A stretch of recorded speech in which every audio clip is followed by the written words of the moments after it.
नमस्कार। इस ब्रीफिंग में शामिल होने के लिए आप सभी का धन्यवाद। जैसा कि आप सभी जानते हैं, 22 अप्रैल 2025 को लश्कर-ए-तैयबा से संबंधित पाकिस्तानी और पाकिस्तान प्रशिक्षित आतंकवादियों ने भारत में जम्मू और कश्मीर के पहलगाम में भारतीय पर्यटकों पर बर्बरतापूर्ण हमला किया। 25 भारतीयों और एक नेपाली नागरिक को कायरतापूर्ण मौत के घाट उतार दिया गया। मुंबई के 26 नवंबर 2008 के हमलों के बाद ये भारत में हुए किसी आतंकवादी हमले में मारे गए आम नागरिकों की संख्या की दृष्टि से सबसे गंभीर घटना है। पहलगाम का हमला अत्यधिक बर्बरतापूर्ण था, जिसमें वहां मौजूद लोगों को करीब से और उनके परिवारों के सामने सिर पर गोली मारी गई। हत्या के इस तरीके से परिवार के सदस्यों को जानबूझकर आघात पहुंचाया गया। साथ ही उन्हें ये नसीहत भी दी गई कि वे वापस जाकर इस संदेश को पहुंचा दें। ये हमला स्पष्ट रूप से जम्मू और कश्मीर में बहाल हो रही सामान्य स्थिति को बाधित करने के उद्देश्य से किया गया था। क्योंकि पर्यटन फिर से अर्थव्यवस्था का मुख्य आधार बन रहा था, इस हमले का मुख्य उद्देश्य इसे प्रतिकूल रूप से प्रभावित करना था। पिछले वर्ष आप सभी जानते हैं 2.25 करोड़ से अधिक पर्यटक कश्मीर आए थे। इस हमले का मुख्य उद्देश्य इसलिए संभवतः ये था कि इस संघ राज्य क्षेत्र में विकास और प्रगति को नुकसान पहुंचाकर इसे पिछड़ा बनाए रखा जाए और पाकिस्तान से लगातार होने वाले सीमा पार आतंकवाद के लिए उपजाऊ जमीन बनाने में सहायता की जाए।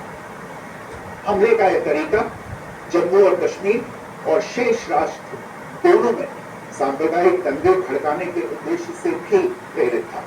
इसका श्रेय सरकार और भारत के सभी नागरिकों को दिया जाना चाहिए कि इन प्रयासों को विफल कर दिया गया। एक समूह ने खुद को रेजिस्टेंस फ्रंट TRF कहते हुए इस हमले की जिम्मेदारी दी है। यह समूह संयुक्त राष्ट्र द्वारा प्रतिबंधित पाकिस्तानी आतंकवादी समूह लश्कर-ए-तैयबा से जुड़ा हुआ है। यह उल्लेखनीय है कि भारत ने मई और नवंबर 2024 में संयुक्त राष्ट्र की 1267 कमेटी की सैंक्शंस मॉनिटरिंग टीम को अर्धवार्षिक रिपोर्ट प्रस्तुत की थी, जिसमें TRF के बारे में 7 इनपुट दिए गए थे।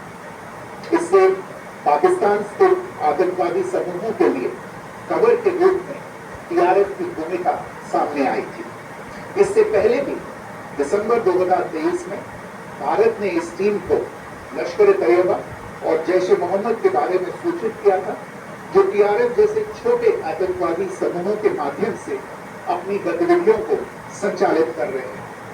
इस संबंध में 25 अप्रैल को यूएन सिक्योरिटी काउंसिल के वक्तव्य में TRF के संदर्भ को हटाने के लिए पाकिस्तान के दबाव पर भी ध्यान दिया जाना चाहिए।